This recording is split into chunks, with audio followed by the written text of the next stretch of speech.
Okay. What's the Parshat? So we are Parshat Lech Lecha. Lech Lecha me'artzecha, where Hashem tells Avram, we start with the story of Avraham. So it's interesting that in the diary of the previous Rebbe, he says that the first Rebbe of Chabad says you l'chiyot im hazman, to live with the times. What does it mean to live with the times? He says it means to live with a portion of the week. And it's not just enough to learn the portion of the week, but you have to live with it.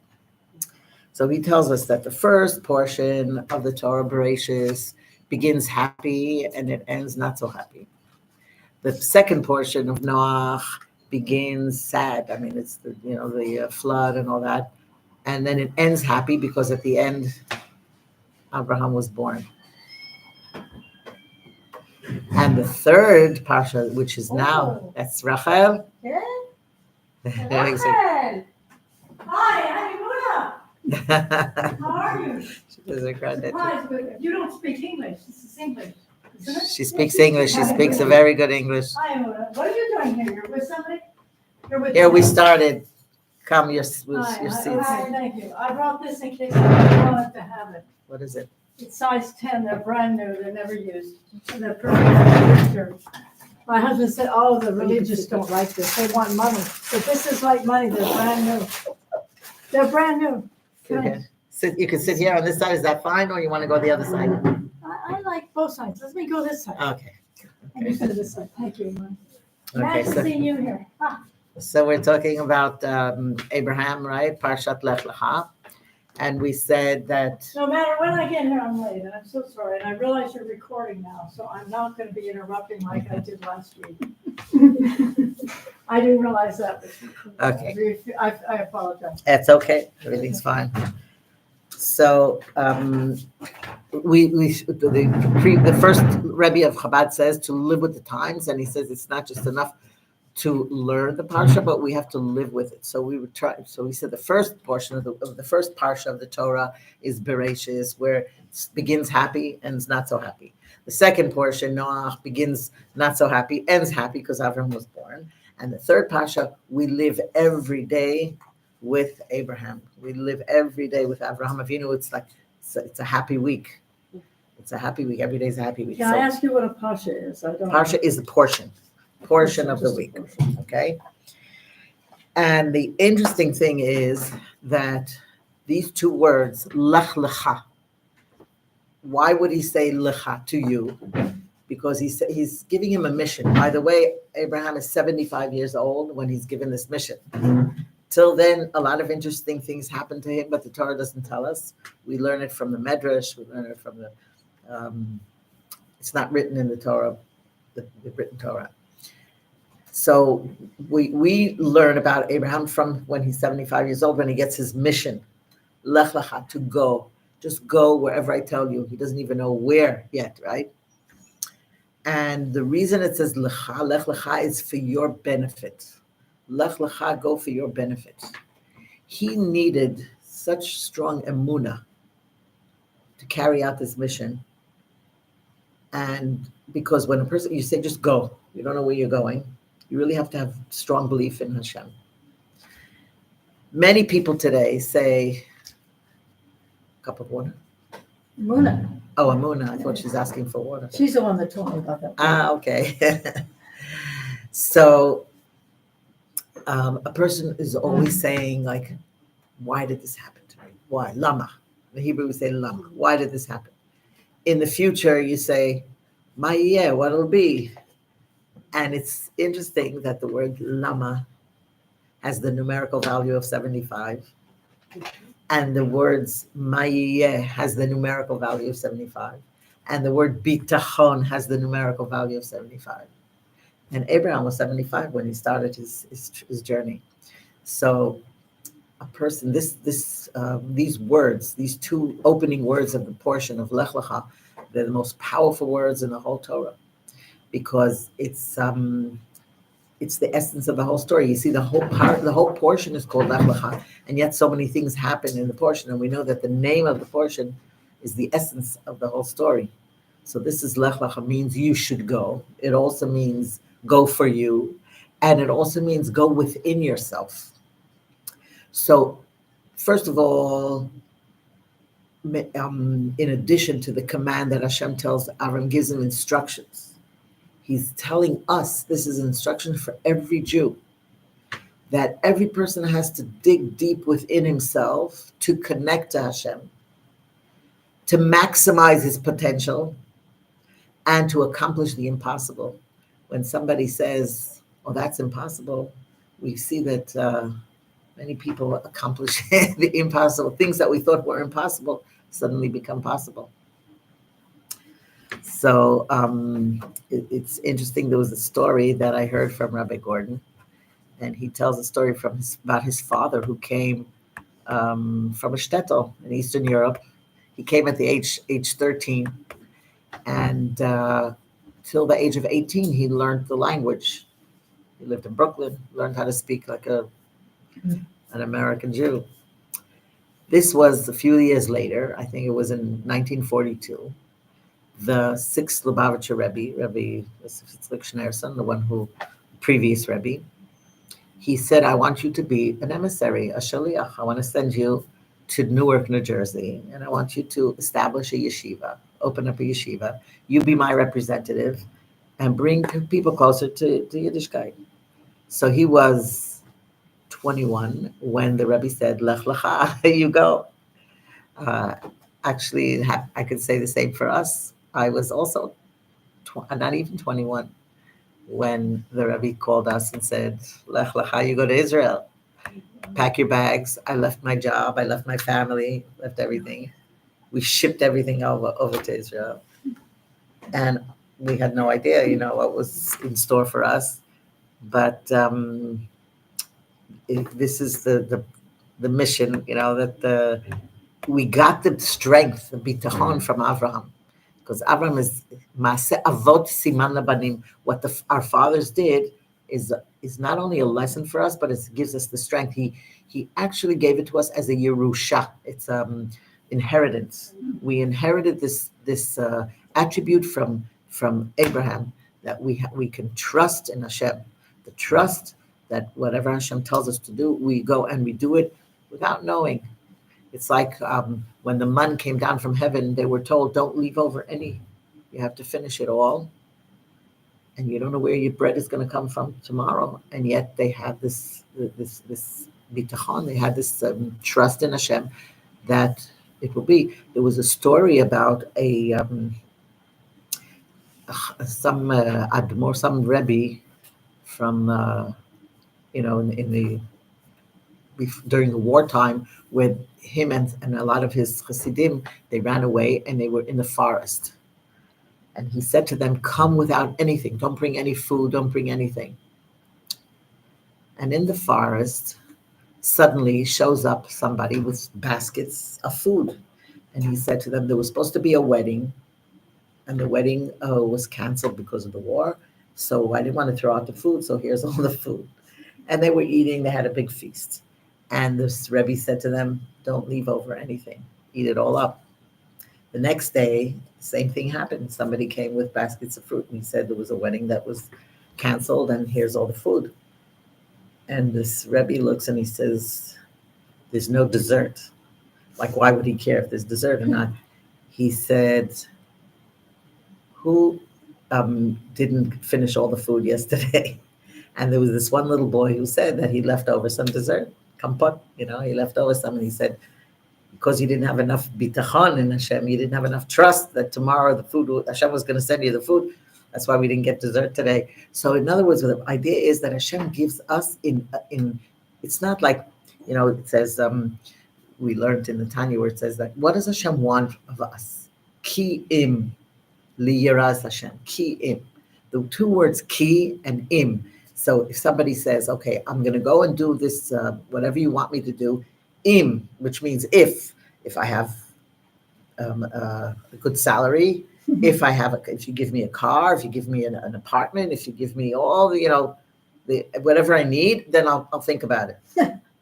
And then when the end of the month comes along and the boss says, okay, give me a doch, give me a report of everything that happened, and you didn't accomplish what you should have accomplished. So he says, that's because key. He says, key, because I didn't have enough funds, because I didn't have enough time, because, and they always find excuses. So no excuses, no ifs and no buts. We do, and then Hashem gives us. It's not like first I give you a list of things I need. Hashem says, this is what you have to do. And when you do it, Hashem will give you everything that you need.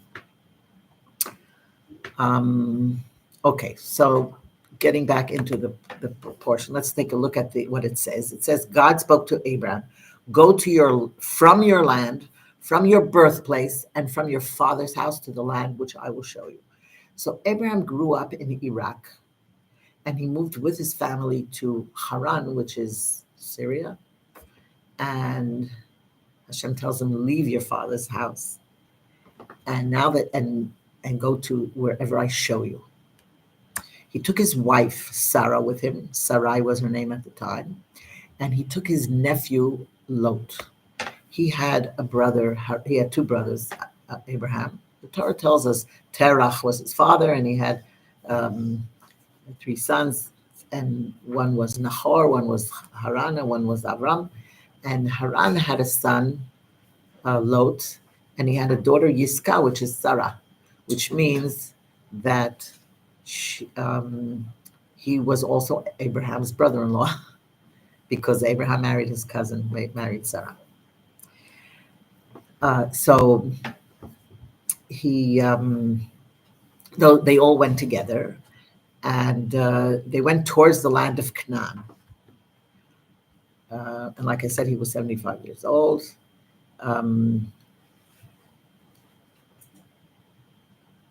then when he comes to the land of Canaan, suddenly there's a famine. There's not enough food. And he has to go look for food. He has to go down to Egypt. So he could have said, you made me come all this way. And now you're telling me to go to Egypt. Like, what for? What was all this for? And he didn't have any complaints. He went down to Egypt. And we know that when he went to Egypt, he was penniless. He had no money.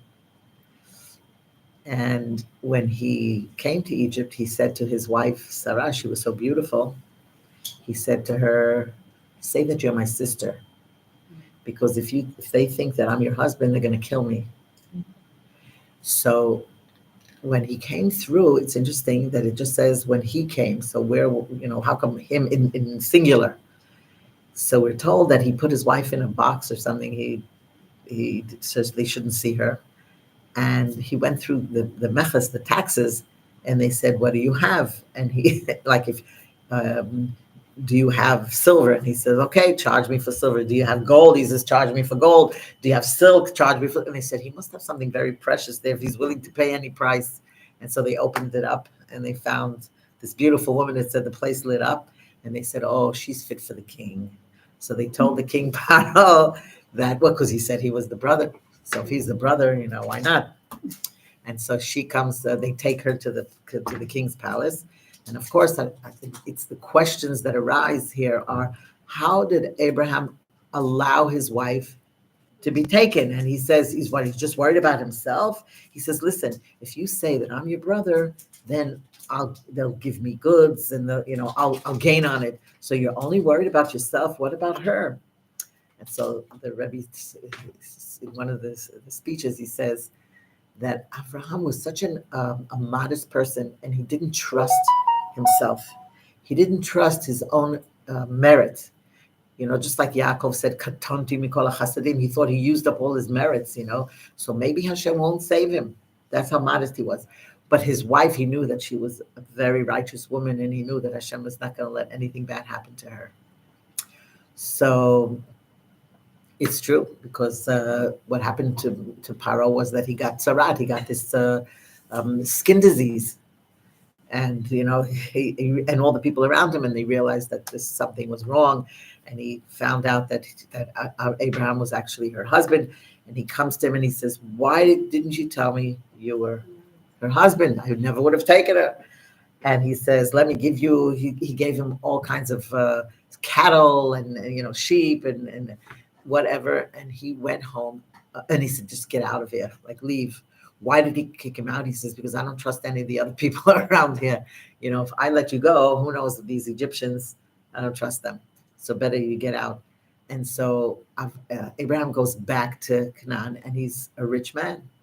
So coming to Egypt actually brought about a lot of good. So many times things happen to us in our lives where we think, how did Hashem let this happen? Like, why is this happening? But like, again, we said, if we have trust in Hashem, we know it's always for the good. And eventually we'll see why. We don't always see it right away. And sometimes we don't see it at all, but it's always for the best. Like we said, when the pipe gets stuck and you take out the, whatever it is that's stuffs it, and then the water comes out forcefully. The same thing is that always from some hardship, we get the strength and we go forth with much more strength. And so Abraham starts back to Canaan, to Israel, and he goes back the same path. In other words, he went to the same hotels and the same motels where he went on the way coming.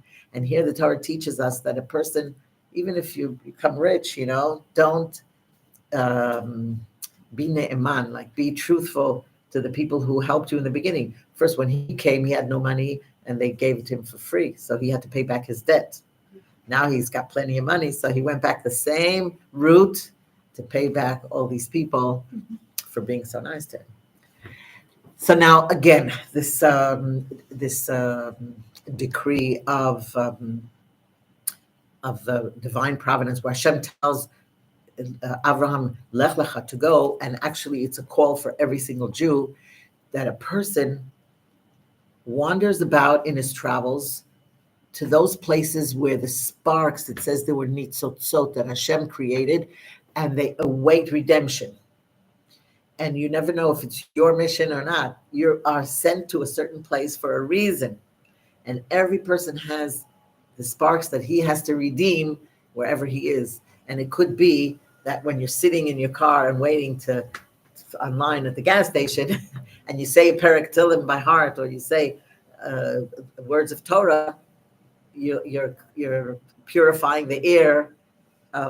In that, we once had a teacher who said that he came a little bit late, but he actually came. He said it was a time where I think the prices were going up at the gas or something, and he said he stood on, he wanted to fill up his tank before he came to school, and he's standing online and he's waiting and waiting and waiting. Meanwhile, he's learning Mishnayot, and there were like two people in front of him, and he saw he was going to be late, and he left. And he said, like, why did I have to sit here for so long? And he said, probably I just had to purify the air. Hashem sent me here for a reason. Or a friend of mine who broke a leg or broke her arm or something, and she went to have her cast on. She had she inspired the doctor so much, like she really spoke to him about her journey in life and about Hashem. And she said, I guess that's why I broke my hand. I had to meet this doctor, and I had to arouse his neshama. So when it says, go from your land and from your birthplace and from your father's house to the land that I will show you, according to Hasidut, it has a deeper meaning. And the land in Hebrew is Eretz. Eretz comes from the word ratzon, means from your will. You have to leave your will. We don't do what we want, we do what Hashem wants. And leave your birthplace means the emotional and behavioral, the things that you are used to. And it's also, you're affected by your environment. So you leave your birthplace because we're affected by the social surrounding, by the things we're used to, the habits that you have, and leave your father's house. Your father's house is your intellect. In other words, according to the Kabbalah, the intellect is like the father within the man, because the Av, that's the Chokhmah.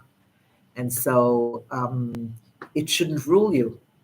You should give up the things that, sometimes the person thinks that he understands and knows better.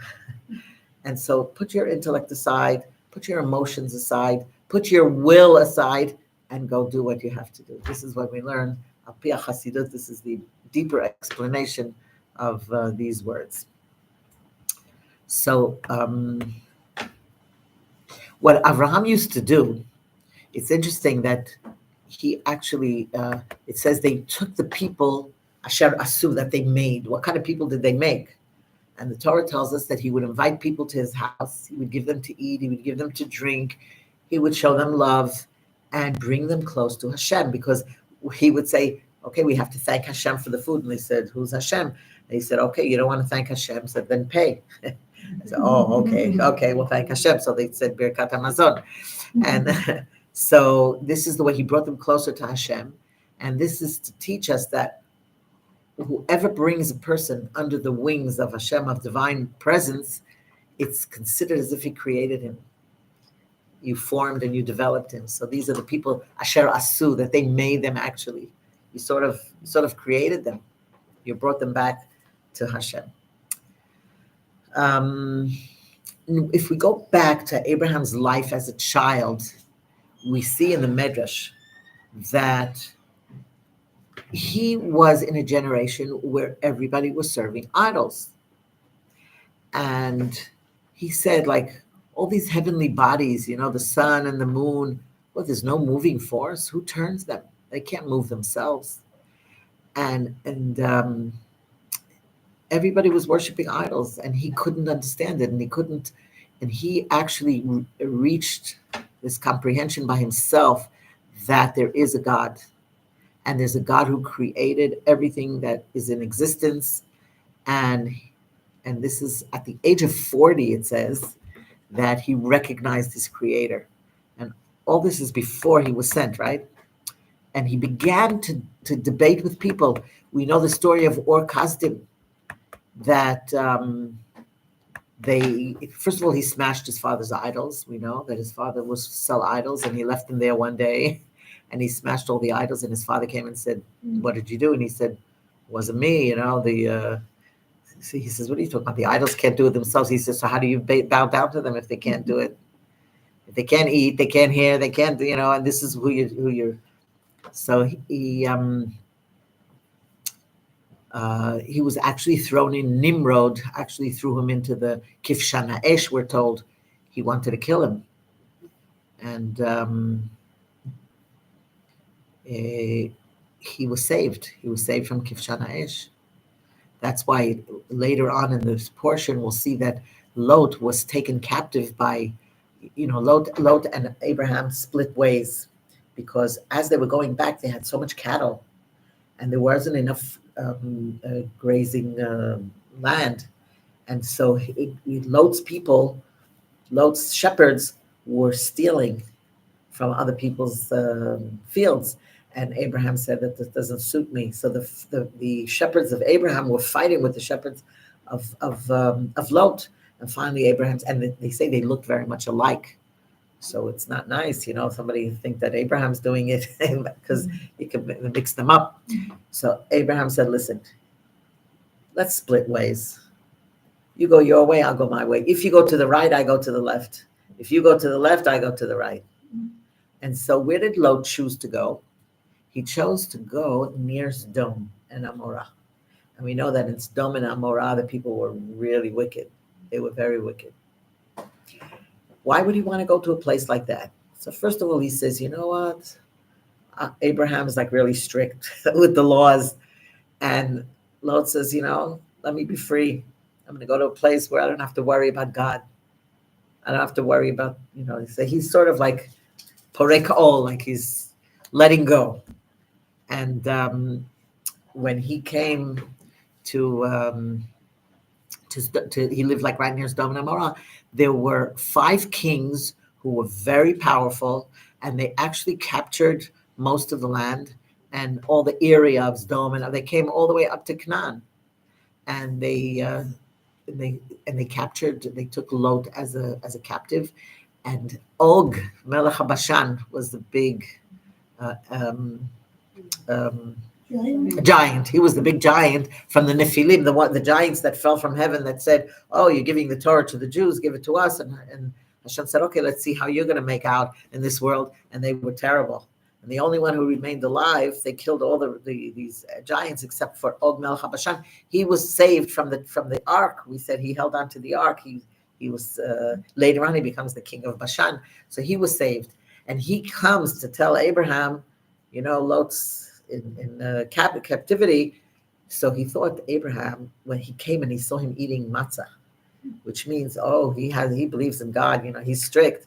If he's eating now matzah, then it's ochel shel emunah, it's a ma'achal shel bitachon, it shows that he has faith in Hashem.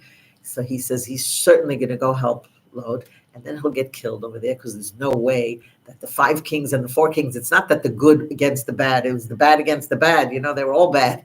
It's Dome against, So he said, surely he'll get killed, and then I'll take Sarah. He put his eye on his pretty wife. So what happened? He had no idea that he was going to get saved, and he was going to conquer and save Lot and everything. So he, you know the story that Abraham threw the sand and it turned into swords, like chitzim. It became that's. Oh, okay. No, there's an interesting story about there was a time in history where the Jews were afraid the king was going to give a decree bad things for the Jews, and they sent this Jew, and they said, take this box of gold and silver, bring it to the king, give him a present, and see if you can win him over, and like he should be kind to the Jews, he should take away his decrees. So this guy on the way stops off at some motel, and there were some thieves at the place, and they saw, he's got a box of gold, let's take all the gold, and they put in sand instead. And he wakes up. This is Ish Gamzu. So he says, Gamzu letova. This is also good. Whatever Hashem does is for the best. It's sand. I'll take the sand. And he comes with the box of sand to the king. And the king is like, what are you bringing me? He was like so angry. He was ready to kill him. And along comes one of his words, and he says, do you remember the story of Abraham, where he threw the sand and it turned into spears and it killed the enemy? Maybe this is the same. So he took the sand, and he was at war with whoever it was, and it worked, and he killed his enemies. So he gave them in return jewelry, gold and silver. So he came back with lots of gold and silver. So we see, he said, then afterwards these thieves saw, the king gave them stuff, so we'll do the same, and they did the same, and then the king killed them, of course. They found but the idea is that, trust in Hashem, and Hashem can do anything. But that's why it says that Melech's dome was saved. And there were pits, like some of them fell into these deep pits, and some of them ran to the mountains. Anyone who fell into a pit could not come out alive. And Melech's dome came out alive. And the reason we're told that he was saved is because people didn't believe, there was a word spreading that Abraham was thrown into the fire and he was saved. I mean, who gets saved after you're thrown into the fire? It can't be. And then they see, King of Stone was saved, so maybe it could be that God could do miracles. And that's one of the reasons that we're told that that's why he was saved. Anything that happened to Abraham, Yitzchak, Yaakov, to our forefathers, is a sign for us. And that's why the Torah elaborates of all the journeys that Abraham did, and Isaac and Jacob. All the whole Chumash Bereshit tells us all about their lives and all the details, because these are all instructions for the future. When something happens to one of the 3 patriarchs, we understand that it's what's decreed to happen to his descendants. This is what we're told, that we have to learn from that. So the Canaanim were in Israel at the time, and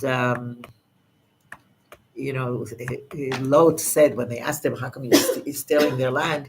He said, what do you mean their land? Hashem promised it to Abraham, and Abraham doesn't have any children. So I'm the one who's going to inherit it all. So it's mine. But it wasn't his yet. Hashem, first of all, Hashem didn't give it to Abraham yet. So he had no right taking it.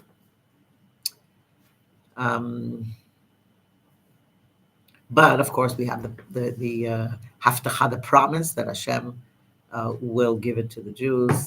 And there's 10 nations. Only 7 were given. And when Mashiach comes, the other 3 will be given to us too. And Hashem Yarchiv, He's going to widen our boundaries. And we're waiting for the day. It should be very soon. Yeah. Okay, so let's go further and we see what happens next is after they split up, and after the war between the 5 kings and the 4 kings,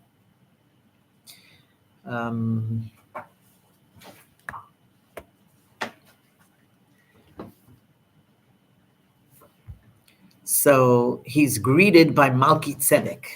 Malki Tzedek is the king of Jerusalem. And he was a priest. And they were told that he is the son of Shem, the son of Noach. Remember, we mentioned why everybody's called, those who hate Jews are called anti-Shemim, because Shem is the one who opened the yeshiva. He's the good one, right? Noah's son, that from him came the Jews. And actually, Abraham is also a descendant. But so Abraham the Malki Tzedek offers him bread and wine, and he blesses Avram. And Avram gives him maaser, a tenth of his wealth, because he's a Kohen. So to the Kohen he gave. You see, they kept the Torah. Abraham, Isaac, and Jacob, they kept the Torah. They did all they didn't have to, but they did.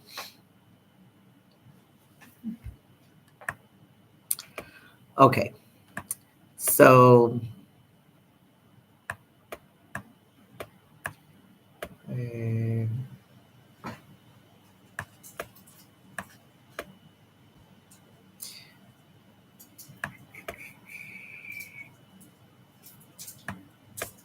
okay, then comes the story. So we said that Abraham had an amazing victory, and he comes back victorious, and Sarah has no children. So she gives him Hagar and says, it's 10 years since Abraham came to Canaan, and still Sarah was childless. So she says, you know what, take my maid, Hagar, as a wife, and maybe you'll have children from her. And Hagar becomes pregnant, and she becomes like, she says, oh, see, I got pregnant, you didn't. And she sort of acted not so nice to Sarah, and Sarah was very upset. And she told her to leave. First of all, she told her to leave because her son was born Ishmael. And he was, later on, we find that when we're told when a person prays for someone else, Hashem answers them. And when Avraham prayed for Avimelech, the women at the time were, it says, Atzrumi laledet, that they couldn't give birth. And he prayed for them, so Hashem helped him, and Sarah had Yitzchak. But so she sent her away, and 13 years go by, and Avram and Sarah they're 24 years in Canaan, and they are, it says, at the plain of Mamre, which is Hebron, and he's at the age of 99. She's 90 years old, and Hashem appears to him and changes his name. Take a drink. And he says, no longer shall your name be Avram, your name should be Avraham. He adds a hey to his name, because I have made you a father of a multitude of nations. Avraham. And Av Hamon Goim. And as for Sarai, you're not going to call her Sarai anymore, but her name will be Sarah. And that Yud was given to Yehoshua after Moshe. So Sarah was promised that she's going to bear a son, and Hashem says that the nation, the Jewish nation, will come from them. And it said that she laughed. Why is he called Yitzchak? Because she laughed. Ma, I'm going to have a child. Or Avram said at 100 years old, my husband's 100, and he's going to have a child. 90 years old, I'll give birth. And so Hashem said yes. Yeah. And his name will be Yitzchak, which means laughter. And he says Yishmael will also be blessed. I'll make him fruitful and multiply. And I'll make him a great man. But my covenant, the Brit, I will establish with Yitzchak, with Isaac. And this will be a year from now. You know that Avram had a Brit. He made a Brit Milah.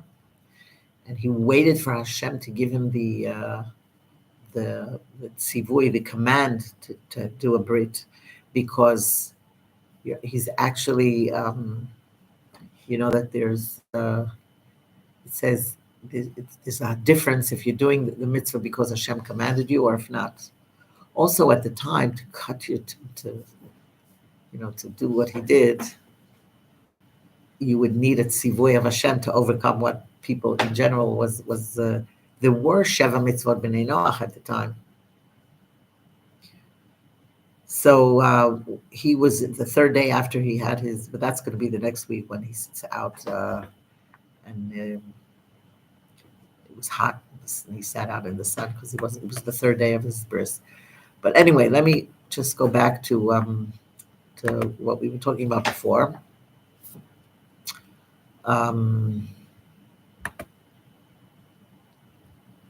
About doing the impossible. Okay, so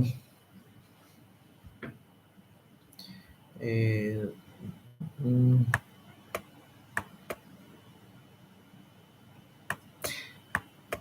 here we are.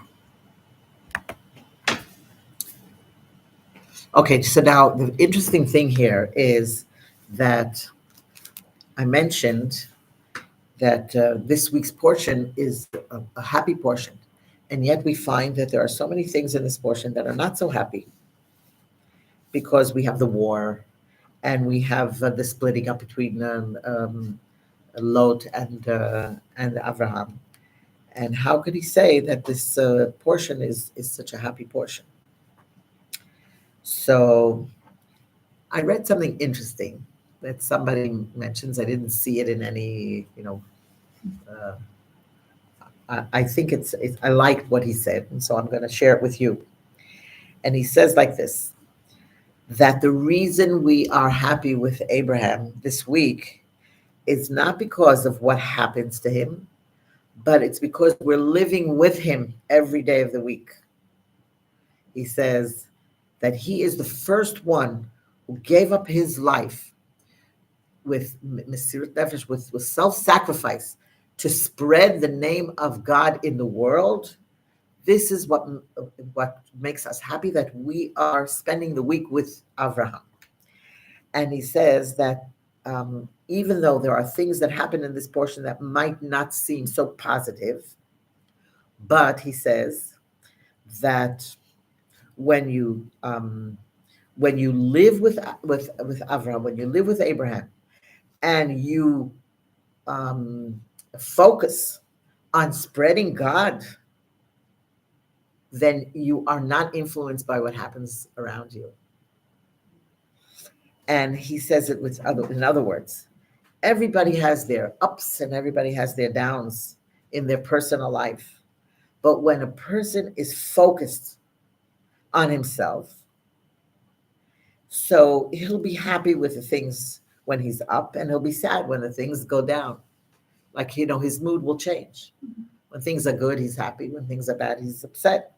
But when a person is focused on living with his Rebbe, and the work that he has that as a shaliach, as an emissary of the Rebbe, I could say that I'm here on a mission, and the Rebbe wants us to bring Mashiach. The Rebbe says that every Jew is on a mission. Every Jew is a shaliach. It says shaliach in Hebrew is an emissary. With 10 powers of your soul is Mashiach. Shaliach plus 10 is Mashiach, the numerical value. So he says that if a person is doing his mission, he's so focused in his mission to bring Mashiach, so he's going to be so happy even when things don't work out the way he expected them to work out, because he's connected to something that's above him. He's not connected to himself. He's not involved with himself. He's connected to something way above. And therefore, his outlook on life can be with positive and with happiness.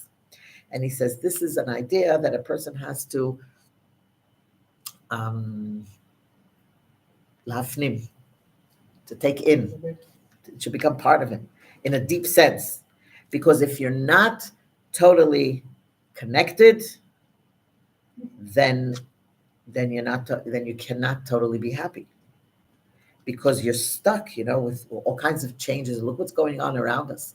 Yesterday, people were like so upset, walking around with their faces down, and Rotem said, "I had to do everything to get them out of this mood." She really went out of her way to put on, strong music and all that. But a person should not have to fall down if he is really focused and involved. So I thought that was a nice point, and I think it's true. I believe it. So a person we learn our self-sacrifice from Abraham. Lech Lecha is something that we have to know. We go, Lech Lecha, go for yourselves, because you will gain for it. Not only will you gain, but you gain and everybody else will gain. So from time to time, we feel the call of Lech Lecha. We're called upon to go and do and give of ourselves. Sometimes it goes against our nature. Sometimes we feel that we can't do it. It's not for us, or you're simply not interested. Sometimes there's different reactions that people have. But when you look into the teachings of Chassidus, so you find this is really fascinating that Hashem says to Avram, leave your homeland, leave your birthplace, and leave your father's house. Leave your will, your own desires, your own predilections, your birthplace, your intellectual capacity, which gives birth to our emotions, because we know that the chokhmah, when a person thinks about something, that arouses his emotions. So get rid of that. And finally, our father's home, we said, represents the emotional comfort where, you want to be home, you want to stay home. In things that make you comfortable, sometimes you have to leave that. And we're all told, leave your self-will behind, surrender your own desires, leave your the conditioning and the traits of your birthplace, leave your comfort zone, break away from what you decided is good for you, because you might not know, and what you decide what you want, or go where you are needed. That's what we have to do. So do I have to go? And what will I lose by going? And is the loss worth the gain? These are all questions that people think. And so Rashi addresses this dilemma. And he says that usually when a person travels, there are 3 essential aspects of his life that are diminished. The first is his reputation, because you build a reputation when you're in one place and you have people around you that can appreciate you, and you have a social status. But here, you're not established in a community. You're always traveling. So that challenges your reputation. The second, he says, is family. It's very difficult to build a family while you're constantly traveling. How are you going to have kids and all that? And the third one is the financial stability, because it's challenging, and you really cannot know, like you can't hold one job because you're busy traveling around. Actually, today it's easier with the internet, but so, and you don't know if you're going to be able to hold on to your wealth. If you're wandering about, you might lose money, you might spend money, whatever. So Rashi explains that Hashem tells Avram, you think your reputation is going to be challenged? You think your family life will be challenged? You think your economic security is going to be challenged? I promise you the opposite, Hashem says. You're going to develop a strong reputation. He benches him, Avarechachayim. You're going to have a strong reputation. You're going to have a flourishing family, and you're going to have financial success, which we see actually in the portion. So, how many Abrahams do we have? Who in our world is as well known as Abraham? Who else holds the title of the first Jew or founder of the Jewish people? Everybody knows who Abraham is. Everybody. He's so well known, right? There's nobody has a better reputation than Abraham, even amongst the Arabs and wherever. In terms of family, he's the patriarch of every single Jew. And wealth-wise, we know that he acquired massive wealth. And he was the Bill Gates of his time, you know. So the Torah tells us that he was heavy. He was like Amos. He was really heavy with livestock, with silver, with gold, and all of Hashem's promises came to fruition, even against all odds. So when he sets out on his mission, and he has all of Hashem's blessings, so he says, okay, great, things are going to be wonderful. And what's the first things that happens? We said he settles in Israel, and there's the famine, and he has to go back down. He has to go to Egypt to look for food. So, and where's he going to live on the way? And what happened to the blessing of the wealth? He had no money, didn't have a cent to his name. And he couldn't stay, you know, in the Hilton or in the, he had to go to some motel, cheap motel. And not only that, but then he has the story with Paro, with the Egyptians who, as soon as they cross the border, she's kidnapped and all that, and all the miraculous story that we mentioned. And then Paro was stricken with the plague, and he didn't even touch her. So the lesson that we have from the story is that when we described Abraham's travels back to Israel, so instead of telling us that he traveled, it says Vayelech lemasa'av, masa'av, or he went on his journeys. It changes the word. It doesn't say he traveled. He says he went on his journeys. Masa. Remember that every Jew has his journey, and it doesn't say where. And Rashi says that he stayed in the same hotels that he came, to teach you that you should patronize the same places on the way back, even if your fortune has changed, even if it changed drastically. You know, you get points, I guess. So you be loyal. But the other interpretation that we mentioned was that he paid back all his debts.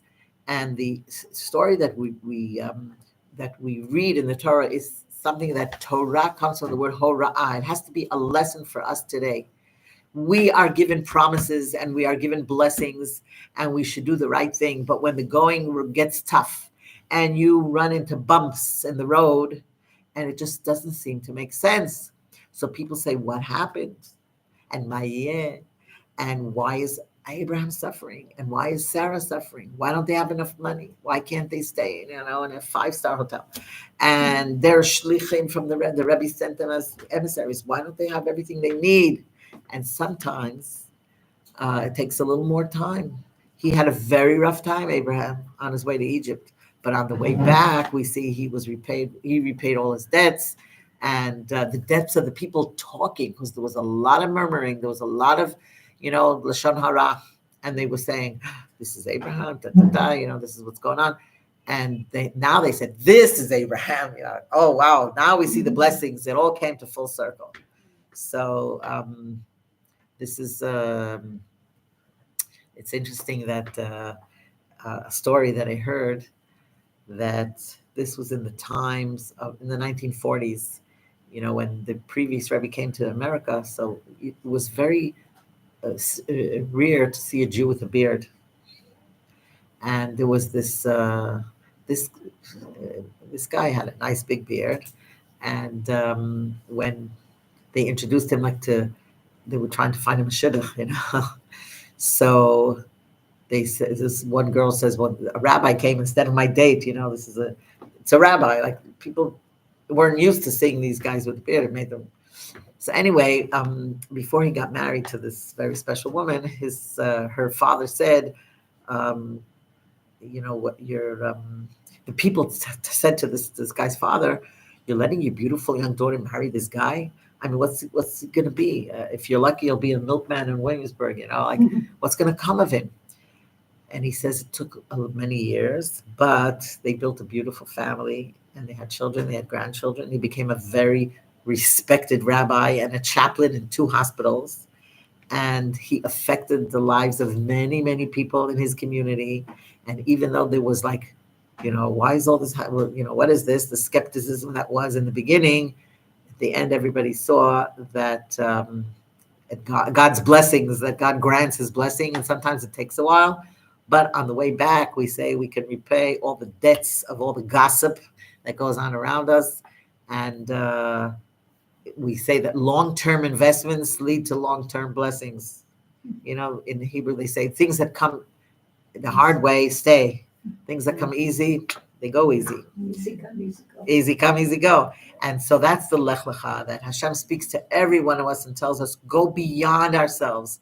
Leave your self-created boundaries and depart from your self-imposed limitations. You think you can't do it? You think you're not capable?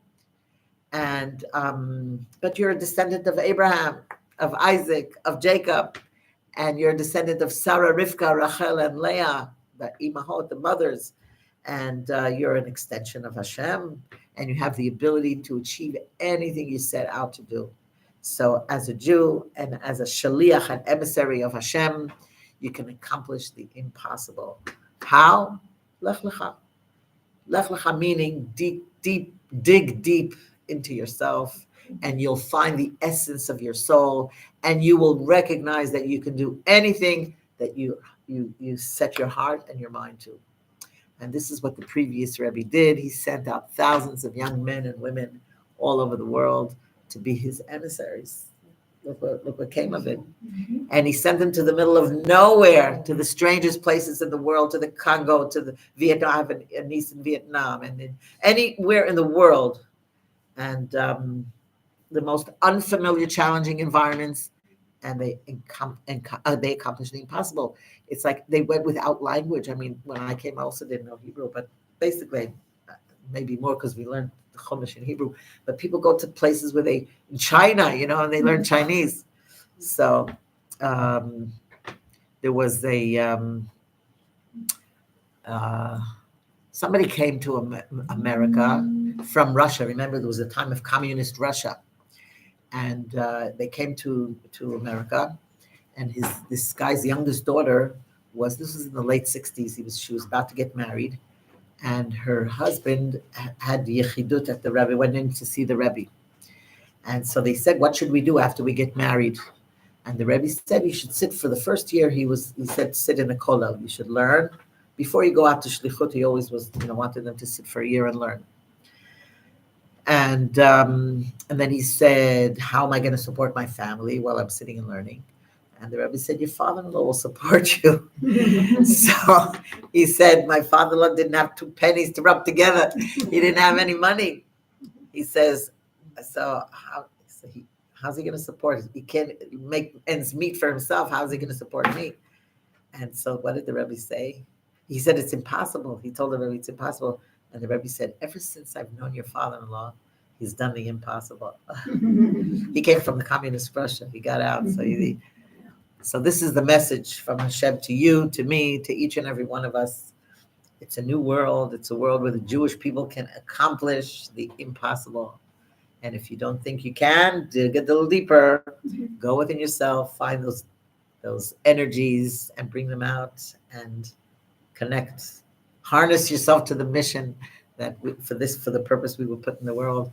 And when the world says you can't do it, and when people look at you and question, are you doing the right thing? Why are you suffering? Hang on tight.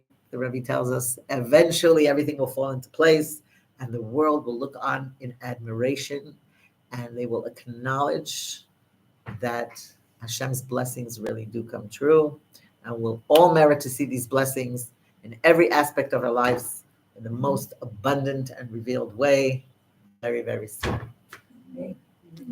That's my message. Yeah, I got my message. You got today. the So I'm going to travel.